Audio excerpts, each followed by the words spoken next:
Abdul Muttalib যখন তিনি তার পারিবারিক জীবনে অনেক কথাই বলে ফেললেন, অমনি সময় ইহুদি পণ্ডিত আব্দুর রহিম বললেন, ও ভাই আব্দুল মুত্তালিব রে, আপনি আপনার অনেক কথাই বলে ফেলেছেন, কিন্তু একটা বার তো জানতে চাইলেন না, একটা বারের জন্য তো জানতে চাইলেন না আমার আসার কারণটা কি, আমি কেন এই জায়গায় একাকী পড়ে আছি। আমারও তো টাকা পয়সা জায়গা জমি স্তবর স্তবর, আমার স্ত্রী পুত্র বাপ মা সব কিছু আছে, আমি ইহুদিদের একজন পণ্ডিত, হাজার হাজার ভক্ত অনুরক্ত আমার, আমি সব কিছুকে পরিত্যাগ করে আমি কেন একাকী এই মক্কা নগরীতে ঠিক কাবার নিকটবর্তী এলাকায় ঝোপঝাড় জঙ্গলের ভিতরে পাহাড়ি এলাকায় আমি কেন ঝুপড়ি একটা ঘর বেঁধে একাই দিনাতিপাত করছি, এটা তো একটা বারের জন্য আপনি জানতে চাইলেন না। বলে এটা জানতে চাইলাম না। আব্দুল মুত্তালিব অত্যন্ত চালাক, যেমন চালাক তেমন বুদ্ধিমান, তেমন বিচক্ষণ ব্যক্তি। এইরকম একজন চালাক বিচক্ষণ ব্যক্তি, বুদ্ধিমান ব্যক্তি কত সুন্দর কায়দায় ঘুরিয়ে বললেন, এই আব্দুর রহিম, মনে মনে মনে মনে ভাবি একটু জিজ্ঞাসা করব, আবার এটাও ভাবি আপনি যদি কিছু মনে করেন, তাই জিজ্ঞাসা করা হয় না। তবে আপনি যখন বলেই ফেললেন, একটা বারের জন্যে বলুন আপনার আসার কারণ কি। উনি তখন বললেন, আমার আসার কারণ জানতে চাও? আমি হলাম জাতি ইহুদি, আমি ইহুদিদের একজন পণ্ডিত, আমি তৌরাত ইনজিল জবুর কিতাব পড়তে জানি, আজও আমার বাড়ি মওজুদ। আমি ওই কিতাবের ভিতরে লক্ষ্য করে দেখেছি ওই কাবার মালিক আবার একজন নবীর আগমন ঘটাবেন, আবার একজন নবীকে, আবার একজন মহামানবকে পৃথিবীর জমিনে পাঠাবেন, তাতে এত গুণে গুণান্বিত, তাকে এত গুণে গুণান্বিত করে পাঠানো হবে। আমি সেইটাকে লক্ষ্য করার জন্যে যে এত মহামানব পৃথিবীর জমিনে এসেছে, শেষবারের মতন আবার একজনকে পাঠানো হবে, তার সম্পর্কে এত কিছু কেন লিখলেন? তিনি এত গুণে গুণান্বিত হবেন। ওই কাবার মালিক যদি আমার জীবদ্দশাতে তাকে যদি পাঠায়, কারণ আমি বয়সের নুয়ে পড়েছি, কতদিন বাঁচবো তা তো জানি না, তবে যদি একটা বারের জন্যে আমার জীবদ্দশাতে তাকে পাঠাই, আমি একটা বারের জন্যে দুনয়ন ভরে তাকে দেখতে চাই। আমি এখনো চিন্তায় এসেছি। তবে হে আব্দুল মুত্তালিব, হে আব্দুল মুত্তালিব, আপনার বাড়ি তো কাবার নিকটে, আপনি তো সব কিছু জানেন, সব কিছু খবর রাখেন, এই জায়গার খবরাখবর আপনিই বেশি রাখেন। আপনার বাড়ি যেমন মক্কায়, কুরাইশ গোত্রের মানুষ আপনি, অতএব আপনি সমস্ত পাড়া সব কিছু আপনি আমার চাইতে ভালো জানবেন। অতএব এইরকম কোনো মহামানবের আবির্ভাব যদি ঘটে যায়, তাহলে একটা বারের জন্যই আপনি কথা দেন, অন্তত আমাকে সংবাদটা দেবে। আব্দুল মুত্তালিব তো নিজেও জানে না আমি সেই ভাগ্যবান দাদা, আমারই ঔরাস জাতক, আমার সন্তান আব্দুল্লাহ, তারই ঔরাস জাতক, তারই ঔরাসে সেই সন্তানটি আসবে, সেই মহামানবকে পাঠানো হবে, এটা তো নিজেও জানতেন না। আব্দুল মুত্তালিব বললেন, এইরকম যদি কোনো মহামানবের আবির্ভাব ঘটে, তাহলে আমি নিশ্চয়ই আপনাকে জানাবো। এখনও চিন্তায় দুইজন ভাগ হয়ে গেলেন। প্রতিদিন রাতের বেলা আব্দুল মুত্তালিব ওঠে, দুইজনের দুইটা কারণ।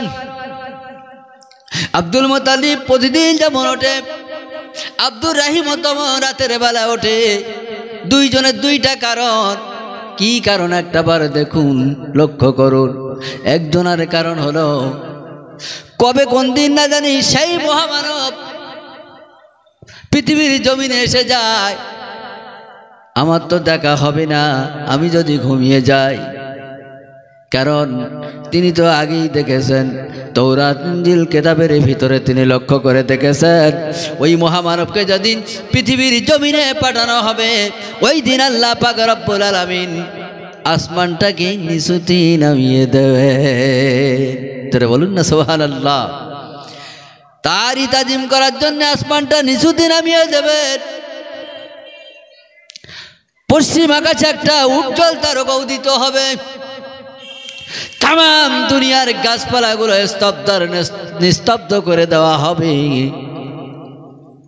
সামান্যতম পশ্চিমবাংলার মুখ্যমন্ত্রী মমতা বন্দ্যোপাধ্যায়, মমতা ব্যানার্জি যদি কোথাও আসে, ওই হাসনাবাদ নদীর ওপর, হাসনাবাদ নদীতে একটা ব্রিজ হবে, তার শিলান্যাস করতে যদি আসতে হয়, রাস্তার বাম্পারগুলো উড়িয়ে দেওয়া হয়, যদি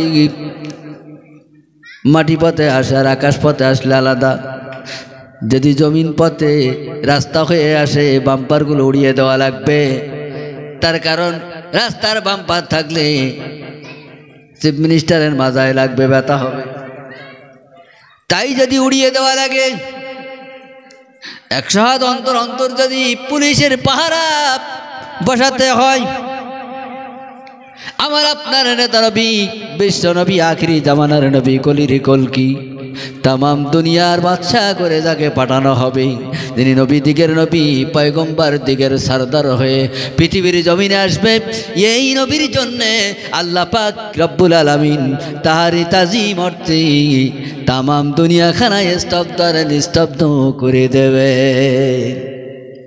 একটা গাছের পাতাও নড়বে না, ঘড়ির কাঁটা যেভাবে থাকবে ও আর নড়ার শক্তি থাকবে না। যদি 12টায় থাকে তো 12টায় থেকে যাবেই, ও আর 1 মিনিট 1 সেকেন্ড এদিক ওদিক নড়াচড়া করতে পারবে না, চুপচাপ দাঁড়িয়ে যাবে। এই যে এই আলামতগুলো, আবির্ভাবগুলো তিনি লক্ষ্য করলেন। প্রতিদিন রাতের বেলা একবার করে ওঠে, আসমানের দিকে তাকাতে থাকে, সেই আসমানটা না জানিয়া নিচুতে নেমে আসলো কিনা, তামাম দুনিয়াখানায় নিস্তব্ধ হয়ে গেল কিনা লক্ষ্য করার জন্য প্রতিদিন রাতের বেলা ওঠে। আব্দুল মুত্তালিব প্রতিদিন খাওয়া দাওয়া করে শুয়ে পড়ে, আবার প্রয়োজনের তাগিদে প্রয়োজনীয় কাজে, পেশাব পায়খানার কাজে যখনই তিনি উঠতেন, একটাবার কাবা চত্বর থেকে ঘুরে না আসে তিনি শুতেন না, লক্ষ্য করতেন। আমরা দেখতে পাই আমাদের এলাকার মসজিদগুলোতে যে সমস্ত মোতাওয়াল্লিগুলো আছে, সাধারণ মুসল্লির চাইতে মোতাওয়াল্লির দায়িত্বটা একটু বেশি থাকে। কোথাও যায় তবু ঘাড় ফিরিয়ে থাকে, না জানি মসজিদের একটা পাকা চালিয়ে দিয়ে চলে গেছে, না জানি কে দরজাটা খুলে রেখে গেছে। মোতাওয়াল্লি খবর রাখে, খেয়াল করে। ঠিক এইরূপভাবে আব্দুল মুত্তালিব যখন যেতেন, কাবা চত্বর থেকে ঘুরে না আসে শুতেন না। একদিন হঠাৎ কাবা চত্বরে গেলেন, অন্যান্য দিনের নাই আজও কাবা চত্বরে গেলেন, গিয়ে এই লক্ষ্য করে দেখলেন খোদার কাবা যেন পূর্ব দিকে ঢলে আসে। ব্যাপার কি? কাবা কেন পূর্ব দিকে ঢলে আসে? তিনি মনে মনে চিন্তা করছেন, গভীর রাত্রিতে এসেছি, ঘুমের ঘরে হয়তো আমি ভুল দেখছি, না ভূমিকম্প হচ্ছে না ভূধস, ব্যাপারটা কি? হঠাৎ দেখা গেল বিল্ডিংটা সকালবেলা, রাত্রির বেলা সোজা, সকালে উঠে দেখি যদি এই বিল্ডিংটা একদিকে কাঠেই আছে। আমরা কি বলি? আমরা বলি হয় ভূধস না হয় ভূমিকম্প, এরকম একটা কিছু ধারণা করে থাকি। আব্দুল মুত্তালিব বললেন, এইরকম কিছু কিনা, ভূমিকম্প হচ্ছে কিনা।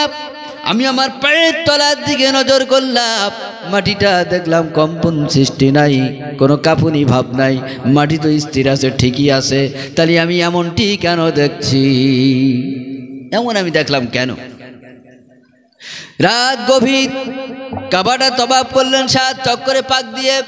কাবার একটা সাইডে দাঁড়িয়ে কাবার মালিকের কাছে দুটি খালি হাত তুলে দোয়া করে, না হে কাবার মালিক রে, হে কাবার মালিক, এ কাবা তো কিয়ামত পর্যন্ত ধ্বংস হবে না, এ তো কিয়ামত পর্যন্ত দাঁড় করিয়ে রেখে দেওয়ার দায়িত্ব তো হে কাবার মালিক তোমারই কুদরতি কবজায়, এ কাবাকে তুমি হেফাজত করো।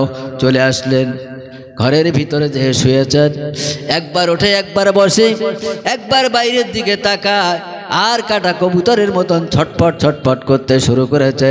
আমি এমনটি কেন দেখলাম? আমার আপনার নেতা নবী, আখিরি জামানার নবী, কলির কলকি হযরত মুহাম্মদ রাসূলুল্লাহ সাল্লাল্লাহু আলাইহি ওয়াসাল্লাম, তিনিও পৃথিবীর জমিনে আসার সময় হয়ে গেছে। ঠিক তার আগ মুহূর্তে মা আমেনা ঘরের ভিতরে একাকী রোনাজারি করতেন, ক্রন্দন করছেন, আর মনে মনে ভাবছে আমার কোলের আমার গর্ভের সন্তানটি এই মুহূর্তে ভূমিষ্ঠ হবে, পৃথিবীর জমিনে আসবে, কিন্তু তার অভিভাবক বলতে তো কেউ নাই। যিনি সবচাইতে বেশি খুশি সন্তুষ্ট হবে তিনি তো পৃথিবীর জমিনে বেঁচে নাই। এ সংবাদ আমি, এই সুসংবাদ কাকে দেব? এই সুসংবাদটা আমি কাকে দেব? যিনি শুনতে পেলেই সবচাইতে বেশি খুশি সন্তুষ্ট হবে তিনি তো পৃথিবীর জমিনে নাই। আচ্ছা, সবচেয়ে বেশি খুশি হয় কে? বাড়িতে একটা সন্তান হলো, এই সন্তানটার দাদি না দাদা, নানা না নানি, না তার খালা, না তার ফুম্মা, কে বলেন দিন সবচাইতে বেশি খুশি হয়? একটা সন্তান প্রসব হয়েছে, সবাই সংবাদ পেল, সবচাইতে বেশি খুশি হয় কে? তার আব্বা, তার পিতা সবচাইতে বেশি খুশি সন্তুষ্ট হয়, কিন্তু তিনিই তো পৃথিবীর জমিনে নাই। এই সুসংবাদ আমি কাকে দেব? এখনো চিন্তায় ক্রন্দন করছে। হঠাৎ ঘরের ভিতরে কোথা থেকে যেন দুইজন শুভ্র পরিহিতা অবস্থাতেই দুইজন এসে হাজির। উনি একটু হকচকিয়ে গেলেন, চিন্তিত হলেন, এই দুইজন কারা? আমরা যে সালাম কিয়ামের আগে তাবাল্লাদ নামা পড়ে থাকি, ওই তাবাল্লাদ নামার ভিতরে নাম দুটো লিপিবদ্ধ করা, হাদারাতুম উম্মাহু লাইলাতুম মাউলুদিহি আসিয়াতুম মারইয়ামু ফি নিসওয়াতিম মিনাল হাদিরাতিল কুদুসিহা। দুইজন মহিলার নাম বলা হয়েছে, একজনের নাম হলো মারিয়াম, আর একজনের নাম হলো আসিয়া। এই দুইজন মহিলা কত পবিত্র একবার লক্ষ্য করো, কত পবিত্র একবার লক্ষ্য করুন। আসিয়ার বিবাহটা হয়েছিল বটে, তবে খোদাদ্রোহী ফেরাউনের সঙ্গে, এই খোদাদ্রোহী ফেরাউনের সঙ্গে যখন তার বিবাহর প্রস্তাব আসলো, তিনি কান্নায় ভেঙে পড়লেন। তিনি একটা পবিত্র কাপড় বিছিয়ে দিয়ে ঘরের ভিতরে চলে গেলেন। ঘরের ভিতরে কাপড় বিছিয়ে দিয়ে তার উপরে বসে আল্লাহর কাছে দোয়া করে, আল্লাহ কি অপরাধ, কি অন্যায় আমি করেছি, আমি কি আপনার বান্দী হিসাবে পরিগণিত হতে পারেনি? আমি কি আপনার বান্দী হিসাবে আমাকে কি মেনে নিতে পারেননি? আমি কি আপনার ইবাদত বন্দেগী কিছুই করি না? আয় আল্লাহ, আমি যার জ্বালায় পাগল, আমি যে আল্লাহকে পেতে চাই, আর সেই আল্লাহর দুশ্মন ফেরাউন, আর তারই সঙ্গে আমার বিবাহর প্রস্তাব আসলো। আল্লাহ, এরপরও আমি আসিয়া বলি, আল্লাহ তুমি যদি রাজি হও তাহলে আমি আসিয়া রাজি। আল্লাহ তোমার যদি মঞ্জুর থেকে থাকে ফেরাউনের সঙ্গেই আমার বিবাহটা দেবেন, তাহলে আমার কোনো আপত্তি থাকবে না। আর যদি আল্লাহ তুমি রাজি না হও, যে কোনোভাবে বিয়েটা যেন ভেঙে যায়, দোয়া করেছেন। আসিয়া যদি বুঝতে পারত তার সঙ্গে বাসর রাত করতে হবে, তার সঙ্গে বাসর রাতে কাটাতে হবে, একই বিছানায় একই বেডে শয়ন করতে হবে, তাহলে এই দোয়াটাও করতো না যে আল্লাহ তোমার মঞ্জুর থাকে তারি হোক, এটাও হয়তো বলতো না। আসিয়া বুঝতে পারেনি, আল্লাহর মঞ্জুর ছিল, বিবাহ তার হয়ে গেল। এবার ফেরাউন বাড়িতে নিয়ে গেল। ফেরাউন বাড়িতে নিয়ে যাওয়ার পরে তার সঙ্গে যে বাসর রাত, একই বিছানায় একই বেডে শয়ন করতে হবে। আসিয়া ফেরাউনের কাছে একটু সময় চাইলো, আমার জন্য কি এক মুহূর্ত সময় দেওয়া যায়? ফেরাউন বলল, কেন না, নিশ্চয়ই দেওয়া যাবে, যাও তোমার প্রয়োজনীয় কাজ মিটিয়ে এসো। অমনি আসিয়া ঘরের ভিতরে ঢুকে পড়লেন, পবিত্র কাপড় ওড়না বিছিয়ে দিয়ে তার উপরে বসে আল্লাহর কাছে দোয়া চায়, আল্লাহ আমি যদি জান্নাতি ব্যক্তি হয়ে থাকি, আমি যদি জান্নাতি হয়ে থাকি, তাহলে আমার এই জান্নাতি দেহটা পবিত্র দেহ দিয়ে ওই অপবিত্র দেহটা দিয়ে আমাকে কেমনে ভোগ করবে? এই জান্নাতি দেহটা দিয়ে তাকে ভোগ দখল করতে দিতে পারি না।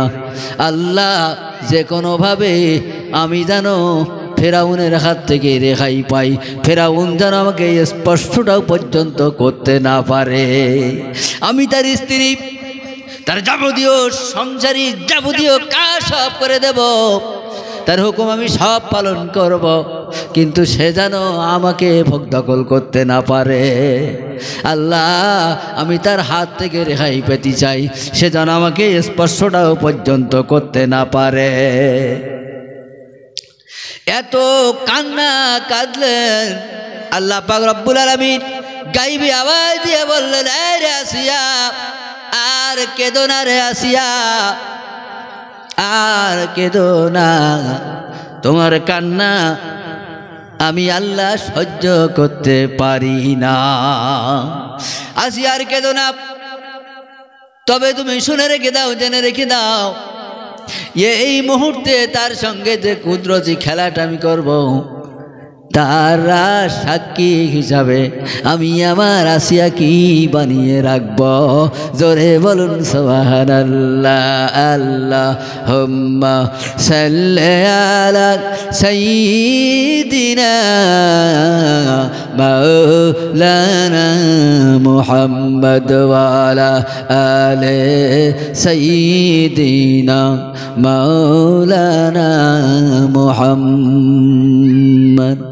দয়ালো নবী প্রেমের ছবি আর আসবে না জগতে আমার, দয়ালো নবী প্রেমের ছবি আর আসবে না জগতে। হাসর দিনে উম্মত বিনে, হাসর দিনে উম্মত বিনে যাবে না নবীজি বেহেশতে আমার, দয়ালো নবী প্রেমের ছবি আর আসবে না জগতে আমার, দয়ালো নবী প্রেমের ছবি আর আসবে না জগতে। আল্লাহুম্মা সাল্লি আলা মাওলানা মুহাম্মদ ওয়া আলা আলি সাইয়্যিদিনা মাওলানা মুহাম্মদ। তো যে কথা বলতে চাইছিলাম, আসিয়াকে পাওয়ার উদ্দেশ্যে আসিয়া ঘরের থেকে দোয়া করে ফিরলেন, ফেরাউনের বিছানায় শয়ন করলেন। ফেরাউন তাকে পাওয়ার উদ্দেশ্যে যেই না একটা হাত বাড়িয়েছে, অমনি তার হাতটা অবাস হয়ে যায়, হাত তার অবাস হয়ে যায়, হাত অচল হয়ে যায়, আর তার দিকে বাড়াতে পারে না। বলে, ও আসিয়া, আমার এমনটি কেন হয়? আমার হাতটি এমন হচ্ছে কেন? একটা পা তোমার দিকে এগিয়ে দিই, তো একটা পা অবাস হয়ে যায়, দুইটা পা এগিয়ে দিই তো দুইটা পা অবাস হয়ে যায়, দেহটা এগিয়ে দিই তো অবাস হয়ে যায়, ঠোঁট দুটো এগিয়ে দিই মুখটা আমার অবাস হয়ে যায়, ঠোঁট দুটো অবাস হয়ে যায়। ব্যাপারটা কি? আমার দেশের উপর দিয়ে কোনো ষোলশী যুবতী লাবণ্যময়ের চেহারার কোনো মেয়ে আমার দেশের উপর দিয়ে যাবে, আর আমি ফেরাউন তার ইজ্জতের বেহরমতি করার চেষ্টা করলে আমি তাকে পেরেছি, কিন্তু তুমি আমার স্ত্রী হবার সত্ত্বেও আমি তোমার দিকে যাই না হাত বাড়াই, অমনি আমার হাতটা কেন অবাস হয়ে যায়? আসিয়া কত বুদ্ধিমতী মহিলা কত সুন্দরভাবে বলে দিলেন, আমি কি কোনো ডাক্তার আছি নাকি? আমি তো কোনো ডাক্তার নই, বরং তুমি কোনো হেকিম কবিরাজ ডাক্তারের কাছে যাও, কি হয়েছে বলে দেবে। ফেরাউন কেন এমনটি হয়? তার যে পাওয়ার ইচ্ছা করে, পাওয়ার আশা করে, হাতটা বাড়িয়ে দেয়, তাকে ধরতে পারে না। ব্যাপারটা কি? হেকিম কবিরাজের কাছে যাওয়া হলো, বড় ডাক্তারের কাছে যাওয়া হলো, ডাক্তার পরীক্ষা নিরীক্ষা করে সব কিছু দেখলো, লোকে বলে কোনো রকমের প্রবলেম নাই, তোমার শিরা উপশিরা সব কিছু তো ওকে আছে, কোনো ফল ডাউন নাই, কেন যে এমনি হয় তা তো বুঝি না। তাহলে নিশ্চয়ই আজকে ধরতে পারবো, কোনো রকম অসুবিধা যখন নাই নিশ্চয়ই আসিয়াকে আজ পাবো। এবার মনোবলে ফিরেছেন, বাড়িতে আসার পরে আসিয়ার দিকে যাই একটা ধাপ তোলে, আসিয়াকে পাওয়ার উদ্দেশ্যে যাই একটা ধাপ তোলে, আর পা বসাইয়ে যায়। আসিয়া কান্নায় ভেঙে পড়ছে, ফেরাউনকে বুঝতে দেয় না, বলেন আল্লাহ আমার যে দোয়া কবুল করেছে, ফেরাউন যে আমার স্পর্শ করতে পারবে না তার প্রমাণ। এজন্যই তো তার হাতে পক্ষঘাত, বাংলায় বলে পক্ষঘাত, ইংরেজিতে বলে প্যারালিসিস। অসুবিধা নাই, হয়তো আবার মনে করছে যে গেয়ে বাংলায় গালাগালি দিচ্ছে, ওর হাত পা অবশ হয়ে যায়, প্যারালিসিস হয়ে যায়। একটা দিনের জন্যেও আসিয়াকে স্পর্শ পর্যন্ত করতে পারেনি। আসিয়া যদি এত পবিত্র হয়, আর একজন কত পবিত্র একবার লক্ষ্য করুন, যিনি হলেন ঈসা নবীনা আলাইহি আসসালাতু আসসালামের আম্মা জান মা মরিয়ম আলাইহাস সালাম। তিনি তো পৃথিবীর জমিনে কোনো পরপুরুষের সঙ্গে বিবাহ পর্যন্ত হয়নি, তিনি কত পবিত্র। এই দুইজন মহিলা যদি এত পবিত্র হয়, হাদারাতুম উম্মাহু লাইলাতুম মাউলুদিহি, হাজির হয়েছি তাহারি আম্মার জন্যে, হাজির হয়েছে তাহারি আম্মার জন্যে, উম্মাহু হাদারাতু উম্মাহু তাহারি আম্মার জন্যে। তার মানে আমার আপনার নেতা নবীর আম্মার জন্যে লাইলাতুম রাতের বেলা মাউলুদিহি দুইজন মহিলা শুভ্র পরিহিতা অবস্থাতেই যখন ঘরের ভিতরে ঢুকে পড়েছেন, মা আমেনা একটু জড়সড় হয়ে গেলেন, ভয়ে একটু হচ্চকিয়ে গেলেন, কারা এরা আমার ঘরে কেন হঠাৎ করে? মা মরিয়ম আলাইহাস সালাতু ওয়াস সালাম মা আমেনাকে লক্ষ্য করে বললেন, ওরে আমেনা, চিন্তার কোনো কারণ নাই, আমরা অন্য কেউ নয়, আমি হলাম ঈসা নবীনা আলাইহি সালাতু ওয়াস সালামের আম্মা জান মা মরিয়ম আলাইহাস সালাম। উনি অন্য কেউ নন, উনি হলেন ফেরাউনের স্ত্রী আসিয়া। চিন্তার কোনো কারণ নাই, আমরা এসেছি তোমারই সহায়তার জন্যে, তোমারই সহযোগিতা করার জন্যে, চিন্তার কোনো কারণ নাই, ভয় করো না। ওই সময় অত পবিত্র মহিলা ওই মক্কার আশপাশে ছিল না। ওই দুইজনকে পাঠানো হলো, ওই দুইজন মহিলা মা আমেনাকে শুইয়ে দিলেন, পেটের উপরে হাত বোলাতে বোলাতে, মুখের উপরে হাত বোলাতে বোলাতে আমার আপনার নেতা নবী, বিশ্ব নবী, আখিরি জামানার নবী, কলির কলকি হযরত মুহাম্মদুর রাসূলুল্লাহ সাল্লাল্লাহু আলাইহি ওয়াসাল্লাম পৃথিবীর জমিনে চলে আসলেন। পৃথিবীর জমিনে আসার সাথে সাথে আব্দুল মুত্তালিব ঘরের ভিতরে যে ছটপট করছিল, একবার শোয়ে বালিশে মাথা দেয়, আবার উঠে বসে হেলান দেয়, দেওয়ালে হেলান দেয়, একবার বালিশে মাথা দেয়, আবার উঠে বসে, কাটা কবুতরের মতন ছটপট করে আর বাইরের দিকে তাকাতে থাকে। এই তাকাতে তাকাতে একটা বার তার নজরটা চলে গেলে আমার আপনার নেতা নবী, বিশ্ব নবী, আখিরি জামানার নবী, কলির কলকি হযরত মুহাম্মদুর রাসূলুল্লাহ সাল্লাল্লাহু আলাইহি ওয়াসাল্লামের জীর্ণ কুটির দিকে, মা আমেনার ঘরের দিকে তার নজরটা চলে গেলেন। তিনি লক্ষ্য করে দেখলেন ওই ঘরের ভিতর থেকে এমন একটা লাইটের ফোকাস বার হয়ে আসে, ওই ঘরের ভিতর থেকে এমন একটা জ্যোতি নূর বার হয়ে আসতেছে। ব্যাপার কি? মা আমেনাই রাতের বেলা কি লাইট না জানি জ্বালালো, কি চিরাগ জ্বালালো, এমনটি হচ্ছে যে ওই ঘরের জানলা দরজাগুলো যদি খুলে দেওয়া যায় গোটা এলাকাটা আলোয় আলোকিত হয়ে যাবে, আলোকময় হয়ে যাবে। ব্যাপারটা কি? আমি কি যাব নাকি? মা আমেনার কাছে যেয়ে শুনবো। কত বিচক্ষণ ব্যক্তি, একবার লক্ষ্য করুন। তিনি চিন্তা করলেন, না না, হতে পারে তিনি আমার পুত্রবধূ, আমি হতে পারি তার শ্বশুর। আমি শ্বশুর হিসাবে তার কাছে আমার যদি একটা সম্মান থেকে থাকি, তাহলে আমারও পুত্রবধূ হিসাবে তারও তো একটা সম্মান আমার কাছে থাকা উচিত। অতএব এই রাতের বেলা যাবাটা ঠিক হবে না, শোভনীয় হবে না, বাঞ্ছনীয় হবে না। না না, এই সময় যে দরকার নাই, এখন যাব না, একটু বাদই ফর্সা হয়ে যাবে, সকাল হয়ে যাবে, তারপরেই না হয় আমি যাব। ঠিক ওই মুহূর্তে মা আমেনা ডাক দিয়েছেন, আব্বাজান, ও আব্বাজি, আব্বাজান বলে যেই না ডাক দিয়েছেন, ছোট্ট একটা আওয়াজ দিতেই আব্দুল মুত্তালিব তো ঘুমাননি, তিনি তো জীবিত অবস্থাতে, তিনি তো জাগ্রত অবস্থাতে কাটা কবুতরের মতন ছটপট করছিল। যেই না ডেকেছেন অমনি গড়ি আসলো, দৌড়ে ছুটে এসে মা আমেনার ঘরের দরজার মুখে এসে বললেন, মা আমেনা, আমাকে ডেকেছো? বলে, হ্যাঁ আব্বাজান ডেকেছি। বলে, কেন? তোমার কি শরীর খারাপ নাকি? তুমি কি অসুস্থ নাকি? আমাকে এই রাতের বেলা কেন ডাকলেন? বলেন, আব্বাজান না না, আমি সুস্থ সবল সুন্দর আছি, কোনো রকমের অসুস্থতার কোনো লেশমাত্র নাই, আমি সুস্থ সবল আছি। বলে, তাহলে এই রাতের বেলা আমাকে কেন আহ্বান করলে, ডাকলে? বলেন, আব্বাজান, আমি একটা সুসংবাদ দেওয়ার জন্য ডেকেছি। আপনার কনিষ্ঠ বেটার যে ঔরজাতক সন্তানটি আমি আমেনার গর্ভে রয়ে গিয়েছিল, সেই সন্তানটা এই মুহূর্তে ভূমিষ্ঠ হয়েছে। এই মুহূর্তে ভূমিষ্ঠ হয়েছে? বলে, হ্যাঁ।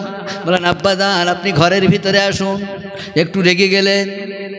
আব্দুল মুত্তালিব বললেন, আমি তো জানি, আমি তো চিনি, আমার তো জানতে বাকি নাই, আমি অনেক সন্তানের পিতা, আর আমার সামনে অনেক সন্তানও ভূমিষ্ঠ হতে দেখেছি। একটা ঘরের ভিতরে একটা সন্তান প্রসব হলে সেই ঘরের ভিতরটাই কি কন্ডিশন হয় সেটা তো আমরা জানতে।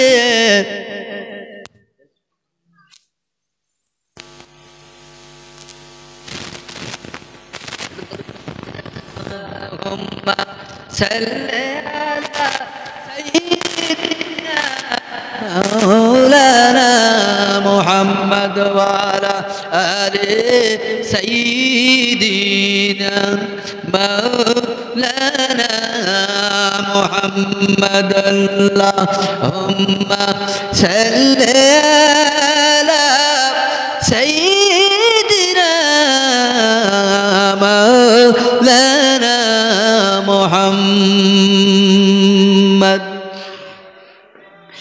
কত গুনাহ করেছি মাওলা জীবনে, মাফ করিয়া দিও মাওলা গোপনে। কত গুনাহ করেছি মাওলা জীবনে, মাফ করিয়া দিও মাওলা গোপনে। আল্লাহুম্মা সাল্লি আলা সাইয়্যিদিনা মাওলানা মুহাম্মদ ওয়া আলা আলি সাইয়্যিদিনা মাওলানা মুহাম্মদ। বোঝা যাচ্ছে আর কিছু? মোটামুটি বোঝা যাচ্ছে ভাষা? তুই যে কথা বলতে চাইছিস আব্দুল মুত্তালিবকে যখন ডাকা হলো ঘরের ভিতরে, একটু রেগে গেল যে ঘরে একটা সন্তান প্রসব হয়, কোনো মা জননী সন্তান প্রসব করে, সেই ঘরের কন্ডিশনটা কি হয় সেটা তো আমার আর বলে দেওয়া লাগবে না। বলেন আব্বাজান, চিন্তার কোনো কারণ নাই, আপনি যা ভাবছেন তা নয়, আপনি যেটা ভাবছেন সেটা নয়। পৃথিবীর জমিনে অনেক সন্তান দুনিয়ার জমিনে এসেছে, এই সন্তানটি সম্পূর্ণরূপে ব্যতিক্রম। বলেন কিরাম ব্যতিক্রম? বলেন আব্বাজান, আপনি একবার ঘরের ভিতরে ঢুকলেই বুঝতে পারবেন, আপনি আসুন। বলে দেখো, তুমি আবেগের বশীভূত হয়ে আমাকে বারবার বারবার বারবার করে আহ্বান করতে পারো, কিন্তু আমি যেতে পারি না, আমি তোমার কথা শুনে ঘরের ভিতরে প্রবেশ করতে পারি না। বলেন আব্বাজান, আমি তো আপনাকে আসতে বলছি, আপনি আসুন, কোনো রকমের চিন্তা না করে আপনি আসুন, আপনি আসুন, আপনাকে তো আমি আসতে বলছি, কোনো রকমের অসুবিধা নাই, আপনি আসুন, ঘরের ভিতরে প্রবেশ করুন। ঘরের ভিতরে চৌকাটার ভিতরে এক পা, বাইরে এক পা, বারবার ডাকার কারণে আব্দুল মুত্তালিব ঘরের ভিতরে ঢুকতে বাধ্য। এই এক পা বাইরে আর এক পা ভিতরে, চতুর্দিকে লক্ষ্য করে দেখলো ওই ঘরের কোথাও এক ফোঁটা নাপাক রক্ত লেগে থাকা কোন একটা কাপড়ের টুকরা দেখা যায়নি, কোন একটা কাপড়ের টুকরা দেখা যায়নি। আব্দুল মুত্তালিব বললেন, এটা কেমন করে সম্ভব, কিভাবে হতে পারে? বলেন আব্বাজান, আপনি শুধু এতটুকুন দেখলেন? বলেন আমি শুধু এতটুকুন নয়, আমি আরো একটা জিনিস দেখেছি। ও আমেনা, তুমি কি একটা বার বলবে এই রাতের বেলা এই ঘরের ভিতরে কি লাইট তুমি জ্বালিয়েছিলে? আমি আব্দুল মুত্তালিব লক্ষ্য করে দেখলাম এই ঘরের জানলা দরজাগুলো যদি খুলে দেওয়া যায়, গোটা এলাকাটা আলোয় আলোকিত হয়ে যাবে, আলোকময় হয়ে যাবে। বলেন আব্বাজান, আপনি এতটুকুন দেখেছেন, আমি কি দেখেছি আপনি কি জানেন? বলে কি? বলে আমি এই কুড়ে ঘরের ভিতরে শুয়ে শুয়ে আমার সন্তান ভূমিষ্ঠ হবার সাথে সাথে তার দেহ দিয়ে একটা লাইটের ফোকাস বার হয়ে গেল, আর সেই লাইটের ফোকাসে আমি রোম সাম্রাজ্যের বসরা শহরের তামাম অট্টালিকাগুলো স্পষ্টভাবে নিজ চোখে দেখে নিয়েছি। জোরে বলুন সুবহানাল্লাহ। আমি স্পষ্টভাবে দেখে নিয়েছি।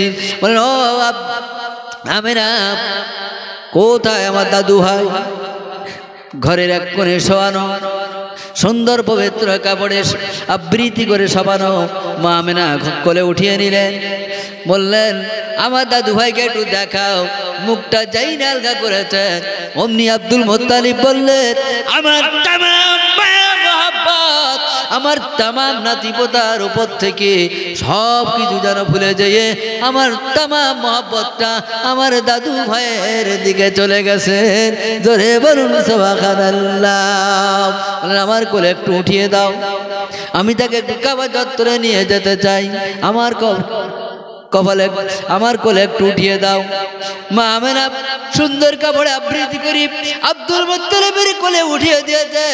বললেন ও আমেনা রে, আমি গত রাত্রেতে আমি গিয়েছিলাম কাবা চত্বরে, আমি কাবা চত্বরে যে লক্ষ্য করে দেখলাম খোদার কাবা যেন পূর্ব দিকে ঢলে আসছে, ব্যাপার কি? আমি এমনটি কেন দেখলাম?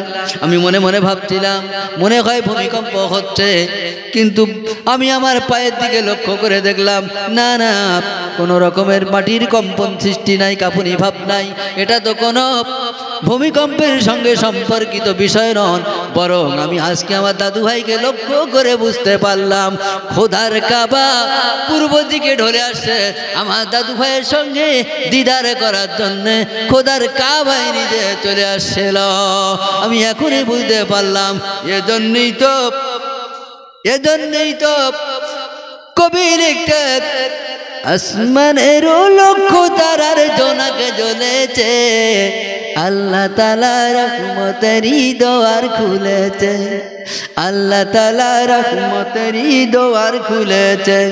আসবে নবী দুনিয়াতে, ইনজিলেতে লেখা আছে, তৌরাত কিতাবু জাগার, তৌরাত কিতাবু জাগার খবর দিয়েছে, আল্লাহ আল্লাহ তাআলা রহমতেরই দোয়ার খুলেছে, আল্লাহ তাআলা রহমতেরই দোয়ার খুলেছে।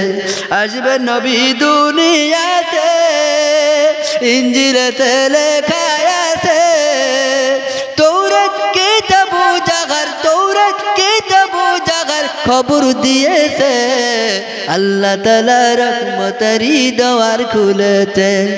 খোদার কাবা পূর্ব দিকে ঢলে গিয়েছে, নবীর সিজদা করার জন্য কাবা সিজদায় পড়েছে।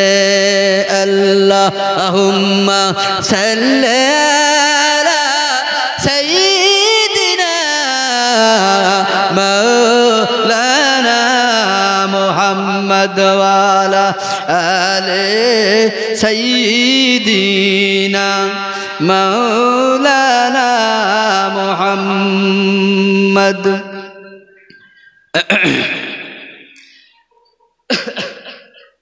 তো যে কথা বলছিলাম, আব্দুল মুত্তালিব আবার কোলে উঠিয়ে নিলেন। কোলে উঠিয়ে নেবার পরে আব্দুল মুত্তালিব কোলে উঠিয়ে নিয়ে কাবা চত্বরে চলে গেলেন। কাবা চত্বরে গিয়ে 7 চক্করে তওয়াফ করে কাবার একটা সাইডে এসে আল্লাহর কাছে দোয়া চান, হে কাবার মালিক, বয়সের হ্যাঁ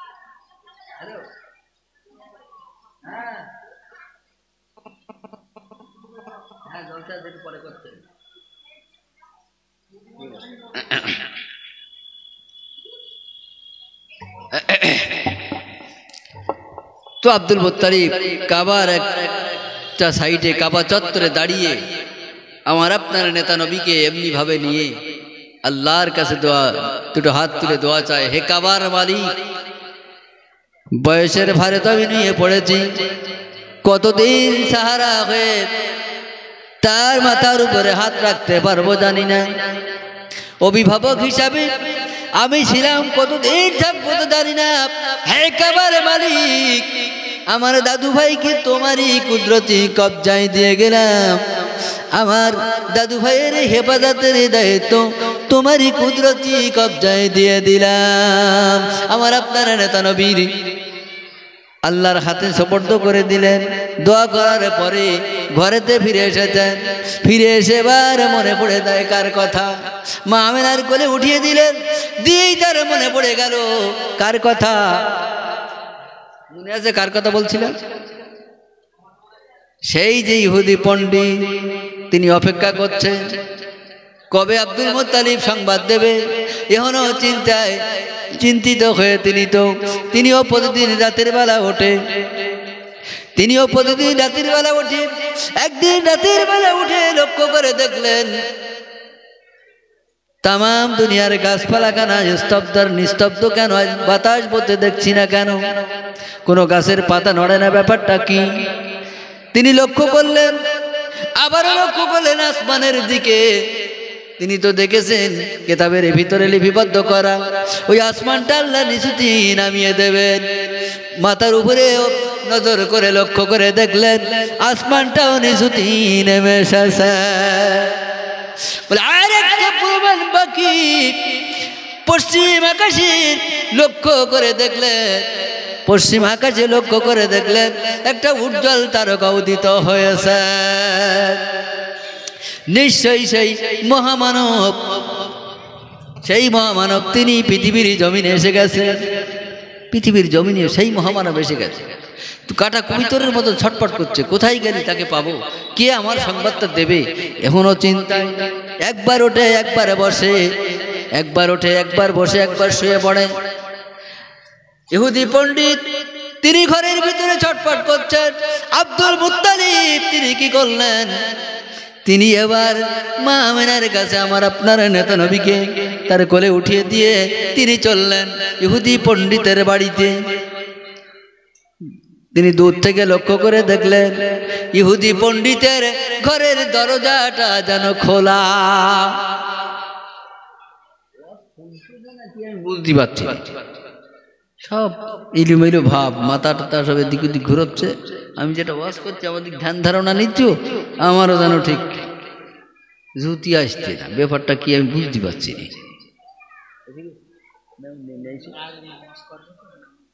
জামাত করি তারপর আচ্ছা তাহলে এখানেই ইতি করছে কোনোদিন সময় সুযোগ হলেই ইহুদির বাড়ি পর্যন্ত তিনি গিয়েছিলেন কি না আর কি দেখেছিলেন তিনি যে দেখার উদ্দেশ্য ঈমান আনার উদ্দেশ্য ছিল সেটা পেরেছিলেন কি না সেই দিন আবার বলা যাবে এখনই নামাজ হবে আপনারা সকলেই উজু হালাতে মসজিদের মাদ্রাসার বারান্দায় চলে আসুন এখানেই জামাত হবে এখানে জামাতের পরপরই আমাদের সেই বাংলাদেশি মেহমান তিনি আসবেন ভাষাগত ত্রুটির জন্য সকলের কাছে ক্ষমা চাইছি সকলে ক্ষমা সুন্দর নজরে দেখবেন আমার জন্য একটু দোয়া আল্লাহ পাক রব্বুল আলামিন আমাকে আপনাকে সবাইকে ঈমান ও ইসলামের উপরে ইস্তেকামাত থাকার তৌফিক দান করুন সকলে বলেন আমিন সুম্মা আমিন ওয়া আখিরি দাওয়ানা আলহামদুলিল্লাহি রাব্বিল আলামিন।